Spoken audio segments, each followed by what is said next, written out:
વિદ્યાર્થી મિત્રો, કેમ છો? બધા મજામાં? મોજમાં લહેરમાં? પાર્ટીને મોજા જોઈને યાર હું વાંધો હોય, હે ને? આજના સેશનમાં આપણે ખૂબ જ એક અગત્યની ચર્ચા કરવી છે. વેગમાન નામની રાશિ, વેગમાન શું મહત્વ ધરાવે છે, વેગમાનનો ફેરફાર થાય તો શું થાય, કેટલા સમયમાં ફેરફાર થાય તો શું થાય, આ બધી ચર્ચા આજના સેશનમાં આપણે કરવી છે. ચાલો, તો લાસ્ટ સેશનમાં આપણે થોડાક પાપા પગલી ભર્યા હતા. વેગમાનમાં પાપા પગલી ભર્યા, એમાં શું કર્યું આપણે લાસ્ટ સેશનમાં યાદ કરો. તો વેગમાનમાં આપણે જે પાપા પગલી ભર્યા એમાં આપણે ડિસ્કશન એવી કરી. ચાલો, શું ડિસ્કશન કરી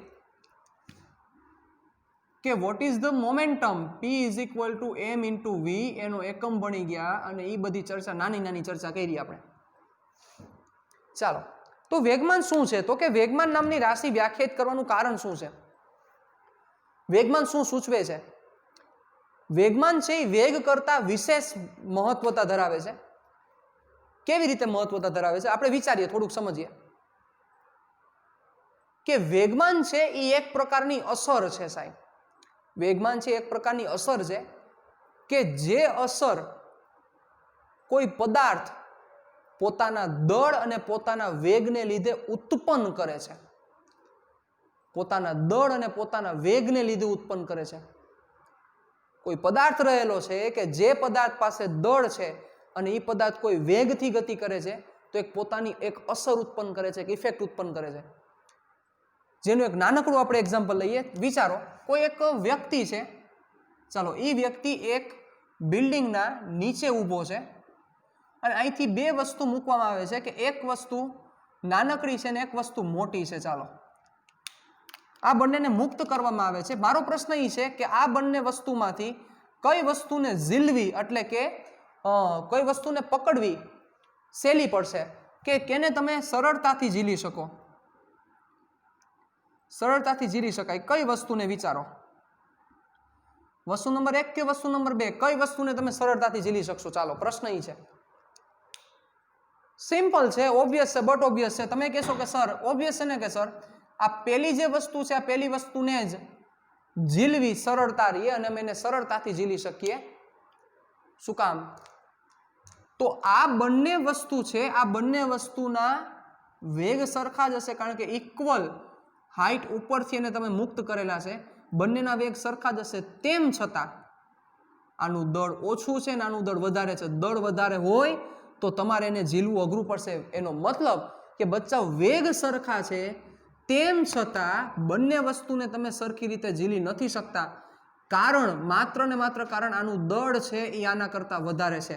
મતલબ કે દળ વધારે હોવાને લીધે, સરખા વેગ હોવા છતાં પણ દળ વધારે હોવાને લીધે એની પોતાની અસર વધારે ઉત્પન્ન કરે છે. આનું જો એક બીજું એક્ઝામ્પલ આપું તમને, બહુ મસ્ત રીતે સમજાશે. ચાલો વિચારજો, સાવ સિમ્પલ વસ્તુ છે કે એક આપણી પાસે એક સાયકલ છે, નવા મોડલ આપણી આગળ ઓલવેઝ પ્રેઝન્ટ હોય છે, અને આપણી આગળ એક ટ્રક છે.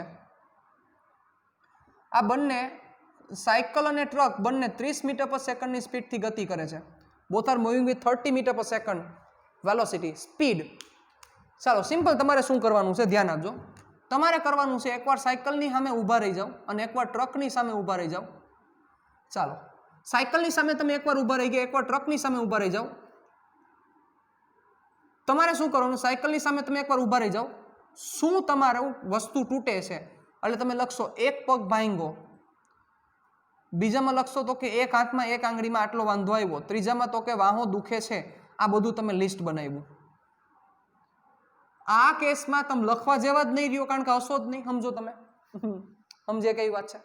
કારણ કે ટ્રકમાં તમે બેઠા છો, ટ્રક છે એ તમને 30 મીટર પર સેકન્ડની સ્પીડથી આવે છે અને તમે એમાં વચ્ચે ઊભા છો, અને સાયકલ 30 મીટર પર સેકન્ડની સ્પીડથી આવે છે અને એમાં તમે વચ્ચે ઊભા છો. તો ક્યાં તમને પ્રોબ્લેમ વધારે થશે?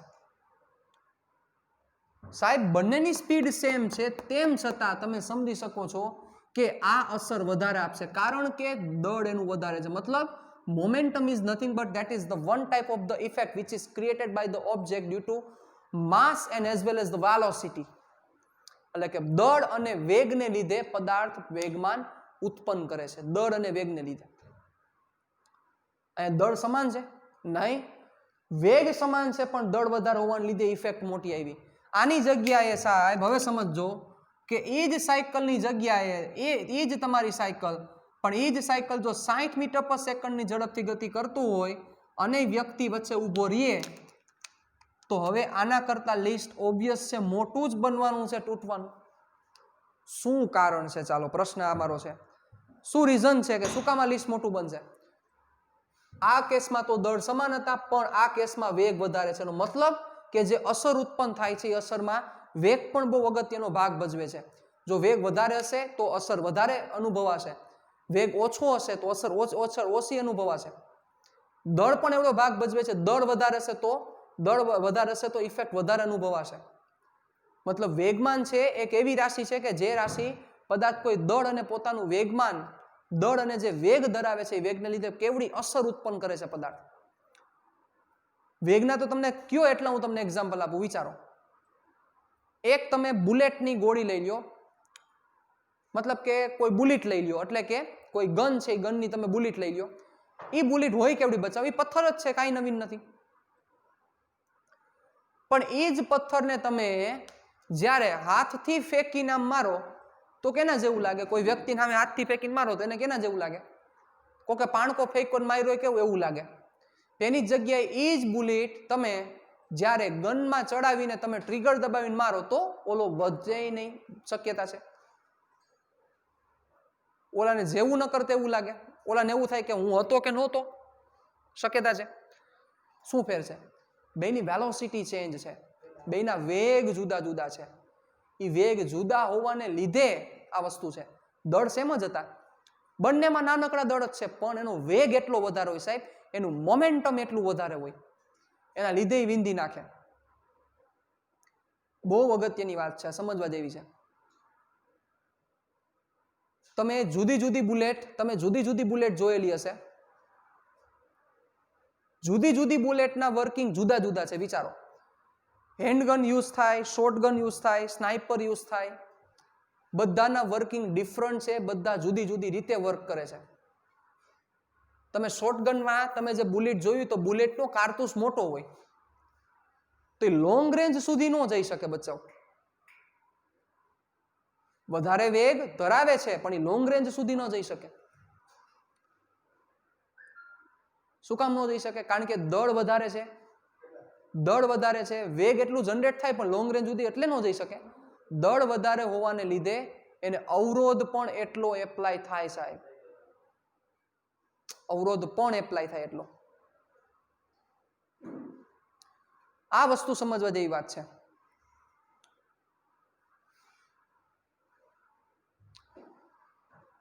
એની જગ્યાએ તમે જોવો તો શોર્ટગન છે એ લાંબુ ડિસ્ટન્સ ટ્રાવેલ નહીં કરી શકે, પણ એની જ જગ્યાએ તમે વિચારો સ્નાઇપર છે, સ્નાઇપર લોંગ ડિસ્ટન્સ ટ્રાવેલ કરી શકે છે. સ્નાઇપરની રેન્જ 1-1, 2-2, 3-3 કિલોમીટર હોય સાહેબ, એવડી સ્નાઇપર હોય, એવડી રેન્જ હોય. તો સામે એની જે બુલેટ છે એ બુલેટ બહુ નાની હોય સાહેબ, દળ ઓછું હોય પણ વેગ બહુ વધારે હોય સાહેબ. તમને દેખાય નહીં, એ તો રજનીકાંતના પિક્ચર હોય અને રજનીકાંતની એડવર્ટાઈઝ હોય એમાં તમને દેખાય કે બુલેટ આમ જાય છે, બાકી દેખાય નહીં કારણ કે સ્પીડ જ એવડી હોય. અને ઈ સ્નાઇપર બચાવ, ઈ સ્નાઇપર તમે અહીંયા ન રાખી શકો, આ ખભો તોડ નાખે. એટલે એ સ્નાઇપર હંમેશા તમે એને દિવાલે રાખવી પડે, દિવાલે સેટ કરીને રાખવી પડે સાહેબ, કારણ કે એમાં જે બળ લાગે છે એ બળની વેલ્યુ બહુ મોટી છે, એના લીધે આ બધી વસ્તુ થાય છે. ક્લિયર? ડન? એટલે આ વસ્તુ સમજવા જેવી છે. એટલે જેવું ઈ ટ્રિગર દબાવે એટલે આના ઉપર થડકો આવે. મશીન ગન છે, તમે કોઈ ગોળા લઈ લ્યો, એ બધાના મોમેન્ટમ એવડા છે સાહેબ, એ પ્રમાણે આખેનું વર્કિંગ છે. એ પ્રમાણે બધી ગન ડિસાઇડ થાય, એની રેન્જ નક્કી થાય, એના વર્કિંગ નક્કી થાય, એ આ શોલ્ડર ઉપર રહે કે ન રહે, એ જે થ્રસ્ટ આવે છે, ઝટકો આવે છે, ઝટકો કેટલા પ્રમાણમાં આવશે ડિપેન્ડ કરે છે, કેટલું મોમેન્ટમ જનરેટ કરે છે, જેના વિશે ડિટેલમાં ત્રીજો રૂલ છે આપણે એમાં ચર્ચા કરશું આપણે. આ બધું થોડુંક મગજમાં ક્લિયર રાખવું જરૂરી છે. એટલે હવે સમજાણવું છે તમને કે વોટ ઇઝ ધ મોમેન્ટમ. મોમેન્ટમનો મતલબ શું છે, કે વેગમાનનો મિનિંગ શું કહેવા માંગે છે. કે કોઈ પણ દળ ધરાવતો પદાર્થ પોતાના વેગને લીધે કેટલી અસર જન્માવી શકે છે, કેટલી અસર ઉત્પન્ન કરી શકે છે, એને મોમેન્ટમ કહેવાય. વધી આગળ ચાલો. હવે આપણે અગત્યની ચર્ચા એ કરવી છે કે મારે કોઈ પદાર્થ ઉપર જે બળ લગાડવું પડે છે એ બળ કોના ઉપર આધાર રાખશે? That is the main question which I have. ચાલો વિચારીએ, આપણે થોડુંક વિચારીએ, ધ્યાન આપજો. કોઈ એક પદાર્થ છે, આપણી કોઈ કાર જ લઈ લ્યો.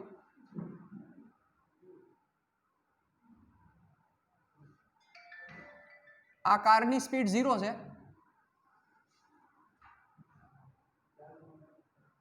બીજી કાર લઈ લ્યો, સેમ જ કાર, કાંઈ ફેર નથી, ભલે તમને નાની મોટી દેખાય તોય સેમ જ છે. ચાલો હવે સાંભળજો. હું આ કારને 5 સેકન્ડનો સમય આપું છું. કેટલી સેકન્ડનો સમય આપું છું? 5 સેકન્ડ.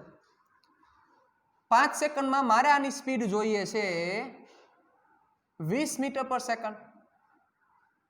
અને બીજી 5 સેકન્ડમાં હું આને પણ 5 સેકન્ડનો સમય આપું છું. એક કાર જેને મેં 5 સેકન્ડનો સમય આપ્યો, મારે 20 મીટર પર સેકન્ડ સ્પીડ જોઈએ છે. એક કાર 5 સેકન્ડનો સમય આપ્યો, મારે 20 મીટર પર સેકન્ડ નહીં, પણ હવે મારે આ જ કાર નો વેગ 40 મીટર પર સેકન્ડ જોઈએ છે. વિચારીને જવાબ આપજો કે સાહેબ કેમાં બળ વધારે દેવું પડશે? પેલા કેસમાં 0 થી 5 સેકન્ડમાં વેગ 0 થી 20 થાય છે. બીજા કેસમાં 5 સેકન્ડમાં વેગ 0 થી 40 થાય છે. આનો મતલબ તમે સમજી ગયા કે કેસ નંબર 2 માં મારે વધારે બળ દેવું પડશે. તો આનો મતલબ સમજાણો તમને કે તમે જે એપ્લાય કરો છો એ બળ, ધેટ ઇઝ ફોર્સ, એ ફોર્સ વેગમાનના ફેરફારના સમપ્રમાણમાં છે. અહીંયા વેગમાનનો ફેરફાર જોવો, 0 થી વેગ 20 થયો, વિચારો. એના કરતા અહીંયા ફેરફાર મોટો છે. એનો મતલબ વેગમાનનો ફેરફાર મોટો તો આપવું પડતું બળ વધારે, વેગમાનનો ફેરફાર ઓછો તો આપવું પડતું બળ ઓછું. મતલબ વેગમાનના ફેરફારના સમપ્રમાણમાં છે. તમને થાય કે સર તો અહીંયા તો વેગના ફેરફાર, કેમ વેગમાન? હાલો આનું એક્ઝામ્પલ તમને વિચારીને કહો. ચલો હવે આ જ ગાડી નહીં, પણ હવે મોટો ટ્રક છે. હવે આ ટ્રકની સ્પીડ તમારે 0 થી 5 જ સેકન્ડમાં તમારે 40 કરવી હોય તો તમારે બળ કેમાં વધારે દેવું પડે? હવે કયો જોઈ?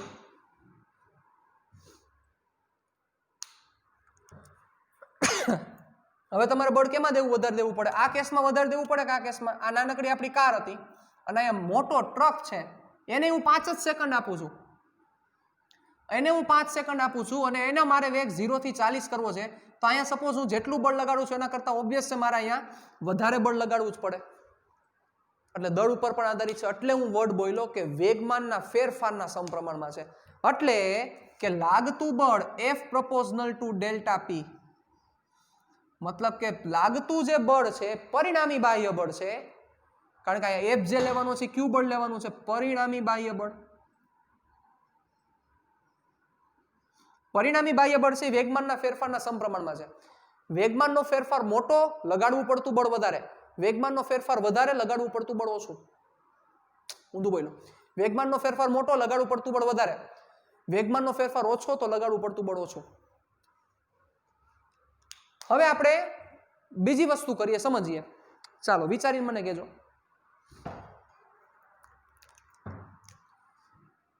કોઈ એક પદાર્થ કે જે પદાર્થ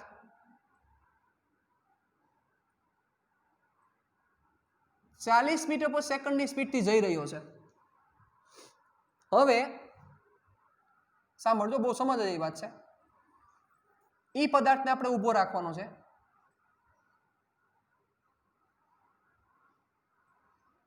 ક્યાં? તો કઈ હોસ્પિટલ આવી. હોસ્પિટલ ઊભો રાખવાનો છે એટલે 0. કેટલી સેકન્ડ લાગી? તો કે બ્રેક અચાન મારવાની છે. આપણે નહીં, આપણે કેમ ઊંધામાં કે ગાંડાને જેમ બ્રેક મારતા એમ નહીં. એકવાર મારીને વળી પાછી રિલીઝ કરીને વારી રિલીઝ કરી, મારીને રિલીઝ કરી, એમ નહીં. મારી દેવાની બ્રેક. જે મારો ભલે ધીમી મારો તો ધીમે ધીમે ધીમે ધીમે કરતા કરતા ઊભી રહી જાય, એવી રીતે બ્રેક મારી દે. રેડી? ચાલો કેટલી સેકન્ડ લાગી જોયું આપણે કે સપોઝ એને 10 સેકન્ડ લાગી ત્યારે એ પદાર્થ સ્થિર થયો. હવે એ જ કાર, સાંભળજો મારી વાત, એ જ કાર 40 મીટર પર સેકન્ડની સ્પીડથી ગતિ કરે છે. ગતિ કરતા કરતા કરતા અચાનક સામેના રોડ ઉપરથી એક માજી અહીંયા પહોંચી જાય છે. માજી અચાનક અહીંયા પહોંચી જાય છે અને અહીંયા બેઠેલો ડ્રાઈવર વિચારે છે કે હા આપણે આને જીવવા દેવાના છે અને પોતાની તાકાતથી પૂરેપૂરી બ્રેક મારે છે. ભગવાનની દયાથી ઈ ટાયર અહીંયા પહોંચે ત્યાં ગાડી ઊભી રહી જાય છે. અહીંયા એનો વેગ 0 મીટર પર સેકન્ડ થઈ જાય છે. ઓબ્વિયસ છે ગાડી ઊભી રહી ગઈ એટલે 0 મીટર પર સેકન્ડ થઈ જાય છે. કેટલી સેકન્ડમાં? તો કે 1 જ સેકન્ડમાં. હવે તમે મને વિચારીને કહો કયા કેસમાં બળ વધારે લગાડવું પડ્યું હશે? વિચાર, try to think about that. કયા કેસમાં? બંને કેસમાં જોવો, આ કેસમાં મેં સમય સરખો રાખ્યો તો અહીંયા મેં વેગમાનનો ફેરફાર સમય રાખ્યો છે સરખો. અહીંયા પણ વેગમાનનો ફેરફાર 40 માંથી 0 થાય છે. જે કાર હતી એ જ કાર 40 માંથી 0 થાય છે. અહીંયા પણ 40 માંથી 0 જ થાય છે, કાંઈ ફેરફાર નથી. બંને જગ્યાએ 40 માંથી 0 જ થાય છે સાહેબ. તો હવે કયો કે કઈ જગ્યાએ બળ વધારે લાગ્યું છે? ઓબ્વિયસ છે સાહેબ, બટ ઓબ્વિયસ છે કે આ જગ્યાએ જ બળ લગાડ્યું તમે, કારણ કે અહીંયા તમે ઊંધા બ્રેક ઉપર તમે ચડી ગયા હોય, બ્રેક ઉપર તમે ચડી ગયા હોય એવું બને સાહેબ અહીંયા. તો એનો મતલબ તમને સમજાણો કે વેગમાનનો ફેરફાર કેવડો છે એના ઉપર તો બળ આધારિત જ છે, નો ડાઉટ. પણ એ ફેરફાર બચાવ કેટલા સમયગાળામાં કરવો છે એના ઉપર પણ આધારિત છે. આ કેસમાં તમે વેગમાનનો ફેરફાર 40 થી 0, વેગનો ફેરફાર પણ તમે સમજી ગયા, વેગમાન 40 થી 0 કરવામાં તમે 10 સેકન્ડ લીધી. મતલબ કે 40 થી 0 કરવા માટે તમે એને 10 સેકન્ડ આપો છો. તેનો મતલબ તમારે બળ ઓછું દેવું પડશે. પણ તમે એને 1 જ સેકન્ડમાં કરો તો તમારે બળ કેવું દેવું પડે? સૌથી વધારે બળ દેવું પડે છે.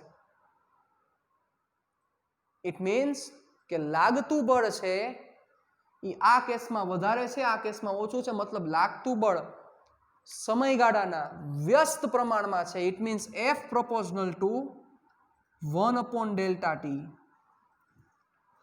F proportional to 1/Δt. મતલબ કે લાગતું બળ છે એ સમયગાળાના વ્યસ્ત પ્રમાણમાં છે. જો સમયગાળો તમે ઓછો દેશો તો લગાડવું પડતું બળ વધારે હશે, સમયગાળો વધારે દેશો લગાડવું પડતું બળ ઓછું હશે. આ બહુ સમજવા જેવી વાત છે. તમે વેગમાનનો ફેરફાર સરખો કરવા માંગો છો, સરખો જ કરવો છે સાહેબ અમારે, પણ તમે જે સમયગાળો આપો છો કાર 0 થી 50 પહોંચવા માટે અને કાર 0 થી 50 પહોંચવા માટે જુદો જુદો સમય લાગે તો જુદા જુદા બળ લાગે. ઝડપથી પહોંચે છે તો બળ વધારે લાગ્યું હશે, ધીમે પહોંચે છે તો બળ ઓછું લાગ્યું હશે. મતલબ કે લાગતું બળ માત્ર ને માત્ર વેગમાનમાં ફેરફાર કેટલો કરવાનો છે એના ઉપર નથી, એના ઉપર તો છે જ, ડિપેન્ડ કરે જ છે. વેગમાનનો ફેરફાર મોટો હશે તો લાગતું બળ વધારે હશે, કોમન સેન્સ છે. But it also depends in which time interval you want to change that momentum. એટલે કે એ મોમેન્ટમ તમારે કેટલા સમયગાળામાં ફેરફાર કરવો છે એના ઉપર પણ ડિપેન્ડ કરશે. તમારે ખૂબ ઓછા સમયમાં ફેરફાર જોઈએ છે તો બહુ મોટું બળ દેવું પડશે, અને નાના સમયમાં ફેરફાર જોઈએ છે તો ઓછું બળ દેવું પડશે. હવે યાદ કરો ક્રિકેટરને સાહેબ. ક્રિકેટર જ્યારે ઈ કેચ પકડે છે ત્યારે ઈ પોતાના હાથને પાછળની તરફ ખેંચે છે સાહેબ. શું કામ? Do you have any idea? Any idea સરજી? પોતાના કેચને પાછળ ખેંચે છે, સોરી પોતાના હાથને પાછળ ખેંચે છે. આપણે નાના હતા ત્યાં સ્ટાઇલ નહીં દેતા હોય, ખબર? આમ આમ હું કરતો એટલે હું કહું છું આમ. પણ નવો શીખવવાના હોય આમ ઊભો હોય. તો જાણકાર માણસ છે તો ફૂલ સ્પીડથી જ્યારે બોલ આવે છે તો જાણકાર માણસ ઇઝીલી એને કેચ કરી શકે છે અને સસ્ટેન કરી શકે છે. ક્યાંય કરતા ક્યાંય એને વાંધો ન થતો, એના હાથને લાગતું નથી. પણ નવો માણસ હોય એ જ બોલને જ્યારે પકડે, એ બોલને પકડે ત્યારે શું કરે? આમ આમ આમ આમ આમ પકડે. સીધો પકડી જ લેવો છે. એના હાથ સ્મૂથ ન હોય, એના હાથ સરફેસ જેવા હોય, સપાટી. આમ સપાટી કેમ રિજિડ હોય, રિજિડ એટલે દ્રઢ. આપણે નથી કે જળ જેવો માણા છે આ. શું ફેર પડ્યો બેમાં? સાહેબ બે કેસમાં બોલને સ્ટોપ જ કરવાનો છે, બીજું કાંઈ કામ નથી. સેમ સ્પીડથી જાણકાર માણસ કેચ કરે છે અને સેમ સ્પીડથી નવો માણસ કેચ કરે છે. શું ફેર છે? બેના વેગમાન સેમ જ છે, વેગમાનના ફેરફાર સેમ જ છે, પણ તેમ છતાં જે જાણકાર એટલે કે જે ક્રિકેટર છે એ કેચ કરશે તો એને નહીં લાગે. એનું કારણ છે બચાવ, એનું કારણ એ છે એ પોતાના હાથ છે સ્મૂથ રાખે. એક તો હાથ સ્મૂથ હોય અને બેકમાં ખેંચે. બેક ખેંચે એટલે એ સમયગાળો મોટો આપે સાહેબ, અને સમયગાળો મોટો દે, સમયગાળો મોટો આપે એના કારણોસર લગાડવું પડતું બળ ઓછું આપવું પડે સાહેબ. એટલે એના હાથ ઉપર લાગે પણ એને એટલો બધો ન લાગે. પણ જે નવો ખેલાડી છે એ જ્યારે કેચ પકડે, આપણે ઘણી વાર ખબર નાના હતા ત્યારે ક્રિકેટ રમતા ત્યારે બોલ લાગ્યો હોય, જો કે તમે રમ્યા છો કે નથી રમ્યા ખબર નથી, પણ બોલ લાગ્યો તો હોંડી જાય. આપણે નથી કહેતા હોંડી ગયો બોલ, હરખી રીતનો લાગ્યો. શું કામ? તો કે એ જે કેચ જેમ થવો જોઈએ એ પ્રમાણે ન કરી શકે એટલે હાથમાં લાગે, બહુ વધારે લાગે. પણ જે નવો ખેલાડી છે શું ટ્રાય કરે છે? નવો ખેલાડી તરત એને પકડવાની ટ્રાય કરે છે. તરત એને પકડવાની ટ્રાય કરે એટલે મયરો. શું કામ? તરત એને પકડવાની ટ્રાય કરે છે, મતલબ એ નાનકડા સમયગાળામાં એવડો વેગમાનનો ફેરફાર કરવાની ટ્રાય કરે છે.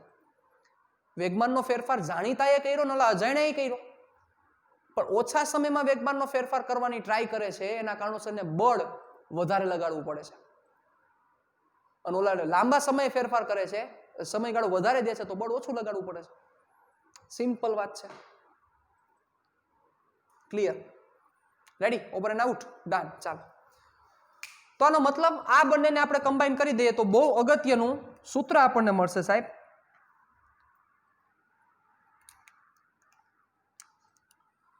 બંનેને કમ્બાઈન કરો તો F proportional to delta P by delta T.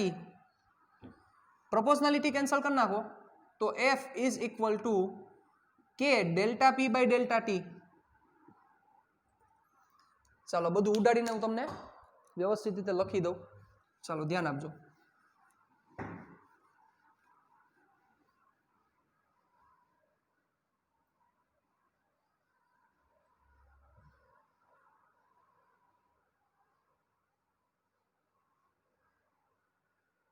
ચાલો શું ભણ્યા અત્યાર સુધી આપણે? આવું ભણ્યા. F proportional to delta P. F proportional to 1 upon delta T. ભેગું કરી નાખો એટલે F proportional to delta P by delta T. પ્રોપોર્શનાલિટી કાઢી નાખો એટલે K delta P by delta T. That is average force. Ready? આ એવરેજની ચર્ચા છે. ચાલો પ્રાયોગિક રીતે K ની કિંમત 1 મળે છે એટલે F is equal to delta P by delta T, કે જેને Newton's law, second law of motion કહેવામાં આવે છે. ન્યૂટનનો સેકન્ડ લો ઓફ મોશન કહેવામાં આવે છે. that is F is equal to delta P by delta T. ચાલો લિમિટિંગ વિચારો તો શું થશે? તત્કાલીન force F is equal to limit delta T tends to 0 delta P by delta T tends to 0 ખેંચી લ્યો તો it will convert in dP by dt. Hello slide થઈ. dP by dt મતલબ સમજી ગયા, વેગમાનનું P નું T પ્રત્યે એકવાર વિકલન, વેગમાનનું P નું T પ્રત્યે એકવાર વિકલન તમને બળ આપે છે સાહેબ. P નું T પ્રત્યે એકવાર વિકલન તમને બળ આપે છે. તો બીજા શબ્દમાં હું એમ કહી શકું છું સાહેબ, હાલો યાદ કરો, V is equal to dx by dt કહું તો આપણે શું કહેતા હતા? x વર્સિસ t ના આલેખનો સ્લોપ, તત્કાલીન વેગ. યાદ કરો તો v is equal to dx by dt. તો એ જ વસ્તુ અહીંયા થઈ શકે કે નહીં કે p વર્સિસ t નો આલેખ હોય તો p વર્સિસ t ના આલેખ નો ઢાળ તમને શું આપે છે? સરેરાશ બળ આપે છે. શું આપે? સરેરાશ બળ. અને સ્પર્શક દોરો તો તત્કાલીન બળ આપે છે. સિમ્પલ. dp by dt. ચાલો તો સ્ટેટમેન્ટ શું થયું સાહેબ? સ્ટેટમેન્ટ કંઈક આવું થયું. બીજી વસ્તુ, ન્યૂટનનો લો કેટલાક સ્ટુડન્ટ્સ ખોટું માને છે. એટલે પહેલા હું કહી દઉં કે આ ન્યૂટનનો બીજો નિયમ છે.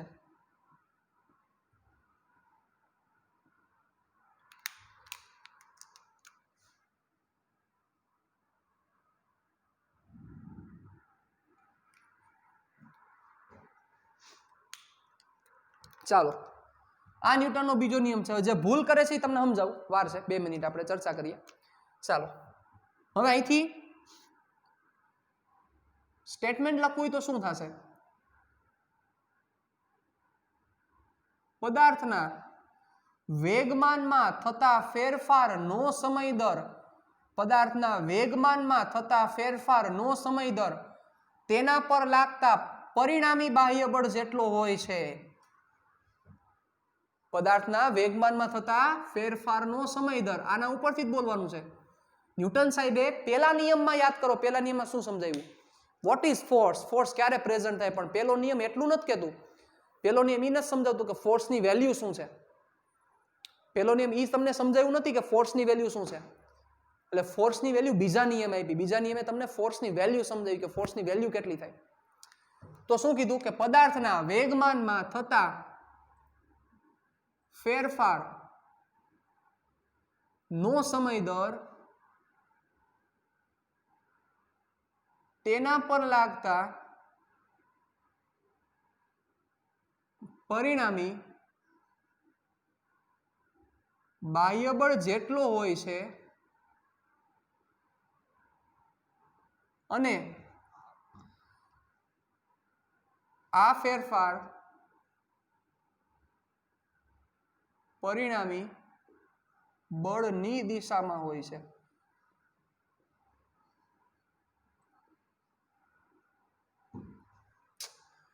પદાર્થના વેગમાનમાં થતા ફેરફારનો સમય દર તેના પર લાગતા પરિણામી બાહ્ય બળ જેટલો હોય છે અને આ ફેરફાર પરિણામી બળની દિશામાં હોય છે. સાહેબ આવું સ્ટેટમેન્ટ થયું આખે આખું. હવે છેલ્લું મીનિંગ તમને સમજાણું હશે. આ ફેરફાર પરિણામી બળની દિશામાં હોય છે. ચલો આ થોડુંક સમજીએ આપણે. ચાલો જોજો. એ પહેલા આ સમજીએ પહેલા કામ કરીએ. આનો મતલબ આપણે એવો સમજ્યા કે વેગમાનમાં જો ફેરફાર થાય, વેગમાનમાં ફેરફાર ક્યારે થાય કે જો પદાર્થનું દળ બદલે, જો પદાર્થનો વેગ બદલે. વેગમાનમાં ફેરફાર થાય, દળ આપણે અચળ રાખીએ તો જો વેગ બદલે તો થાય. વેગમાનમાં ફેરફાર થાય તો એનો મતલબ બળ ઉત્પન્ન થાય. તો આપણે એક એવું ઉદાહરણ લઈ લઈએ કે જેમાં વેગમાન પોતે સદિશ તરીકે વર્તે છે એવું આપણે પ્રૂવ કરી દઈએ. સદિશ તરીકે વર્તે છે એવું પ્રૂવ કરી દઈએ અને એના ઉપરથી આપણે કહીએ કે નહીં, અહીંયા પણ મારે બળની જરૂરિયાત છે. જેમ કે કોઈ પદાર્થ આપણે લંગડિયા નાના હતા ત્યારે ફેરવતા હતા, યાદ કરો. વિચારો તો લંગરિયા ફેરવતા ત્યારે તમે તમારા હાથ વડાને ફેરવતા તો સપોઝ તમે કોઈ અચળ વર્તુળાકાર નિયમિત વર્તુળ ગતિ ઉપર પદાર્થ ગતિ કરે છે તો આ જગ્યાએ એનું વેગમાન p1 હશે કારણ કે v1 વેગ, આ જગ્યાએ એનું વેગમાન p2 હશે v2 વેગ, આ જગ્યાએ વેગમાન p3 હશે v3 વેગ, આ જગ્યાએ વેગમાન p4 હશે v4 વેગ, આ જગ્યાએ વેગમાન p5 હશે v5 વેગ. દરેક જગ્યાએ બચ્ચાઓ મૂલ્ય સેમ જ છે પણ દિશા બદલે છે. એનો મતલબ મારે એવો તો શબ્દ વાપરવો જ પડશે કે વેગમાન બદલે છે. વિચારો. અને વેગમાન બદલે છે તો બળ લગાડવું પડે ને. હાલો વિચારો જાય શું બળ લાગતું હોય છે. તમે થાય કે સર આમાં ક્યાં બળ લગાડી છે બચાવો. તમે તમારા હાથની આંગળી વડે તમે આમ બળ લગાડતા હતા, યાદ કરો. કારણ કે જો બળ ન લગાડતા હોય તો તમે થાકવા ન જોઈએ ને. થાકી જાય આપણે થોડાક સમય બાદ. તો એનો મતલબ કે આ એવું સૂચવે છે કે વેગમાન સદિશ રાશિ છે. વેગમાન સદિશ રાશિ છે એવું સૂચવે છે. એટલે આ જે f ની દિશા છે જુઓ, p ની દિશા છે જુઓ, મૂલ્ય જુઓ. મૂલ્ય અચળ છે, દિશા બદલે છે, તો બળની રિક્વાયરમેન્ટ છે અને બળ તમે એપ્લાય કરો છો કે જે એવું સૂચવે છે કે વેગમાન છે એ સદિશ રાશિ છે. ક્લિયર અહીં સુધી? ડન. ઓકે. હવે આ વસ્તુ એવું કે આ ફેરફાર એટલે કયો ફેરફાર? વેગમાનમાં થતા ફેરફારનો સમય દર પરિણામી બળની દિશામાં હોય છે. બળ જે દિશામાં લાગતું હોય એ દિશામાં ફેરફાર થાય. જેમ કે ચાલો વિચારો, કોઈ એક પદાર્થ છે, આ પદાર્થ આ દિશામાં ગતિ કરે છે, વેગની દિશા આ છે એની. હવે બળ આ દિશામાં લાગે તો F છે એ વેગની વિરુદ્ધ દિશામાં લાગ્યો, તો વિચારો અહીંયા મૂલ્ય 20 મીટર પર સેકન્ડ છે, તો અહીંયા મૂલ્ય ઓબ્વિયસ છે ઘટવાનું છે, તમે સમજો છો, 10 મીટર પર સેકન્ડ થયું. તો વેગમાનનો ફેરફાર શું થયો? વેગમાનનો ફેરફાર માઇનસ આવશે સાહેબ, અંતિમ માઇનસ પ્રારંભિક. આ P2, કારણ કે ડેલ્ટા P એટલે શું થશે તો કે P2 માઇનસ P1, અંતિમ માઇનસ પ્રારંભિક. આ જે P2 માઇનસ P1 ની જે વેલ્યુ આવશે એ વિચારો જોઈએ, થોડુંક મગજ આખો જોઈએ. આ જે P2 માઇનસ P1 ની જે વેલ્યુ આવશે, આ વેલ્યુ માઇનસ આવશે. માઇનસ શું રિપ્રેઝન્ટ કરે છે? માઇનસ રિપ્રેઝન્ટ કરે છે ઓપોઝિટ ટુ ધ વેલોસિટી. અને ઓપોઝિટ ટુ ધ વેલોસિટી શું હતું તો કે ફોર્સ. એનો મતલબ કે ડેલ્ટા P ની કિંમત ઋણ છે, એનું કારણ કોણ છે તો કે F છે. F is the reason. F એનું રીઝન છે જેના કારણોસર ડેલ્ટા P ની કિંમત ઋણ છે. આ વસ્તુ સમજવા જેવી છે. મતલબ બળ લાગે છે તો બધું થાય છે, એમને નથી થતું કાંઈ. પણ ડોન્ટ ફોરગેટ, બધી જગ્યાએ એકને એક વર્ડ વધારે યુઝ કરું છું કે આ ફોર્સ છે કેવું ફોર્સ છે? નેટ ફોર્સ, એટલે કે પરિણામી બળ છે. કયું બળ લેવાનું છે? પરિણામી બળ. એટલે ડેલ્ટા P નેગેટિવ છે તો આ થશે. હવે વિચારી લ્યો, આની જ જગ્યાએ ફોર્સની ડિરેક્શન આ છે. આ પદાર્થ 20 ની સ્પીડથી ગતિ કરતો હતો અને ફોર્સ ની ડિરેક્શન આ છે, તો આ પદાર્થની સ્પીડ શું થઈ જશે? વધી જશે. વેલ્યુ 30 મીટર પર સેકન્ડ થઈ. તો વિચારો ડેલ્ટા P કેવો આવ્યો તો કે પોઝિટિવ. પોઝિટિવનો મતલબ શું થાય તો કે વેગની દિશામાં. પોઝિટિવનો મતલબ વેગની દિશામાં. તો વિચારો બળ એ કઈ દિશામાં છે તો કે વેગની દિશામાં છે. એનો મતલબ જો બળ વેગની દિશામાં હશે તો ડેલ્ટા P પણ વેગની દિશામાં હશે, અને બળ વેગની વિરુદ્ધ દિશામાં છે તો ડેલ્ટા P પણ વેગની વિરુદ્ધ દિશામાં છે. રેડી? તો આ વસ્તુ આ રીતે સમજી શકાય. તો F is equal to dP by dt, that is delta P by delta T. હજી ઘણી બધી ડિટેલમાં ડિસ્કશન કરવી છે, પણ નેક્સ્ટ સેશનમાં મળશું ત્યારે આના બીજા પાર્ટ ઉપર આપણે આગળ ચર્ચા કરશું. અને ઘણી બધી અગત્યની ચર્ચા, ભૂલ જે લોકો કરે છે એ ભૂલને પણ આપણે દૂર કરવી છે. મળીએ પાછા નેક્સ્ટ સેશનમાં.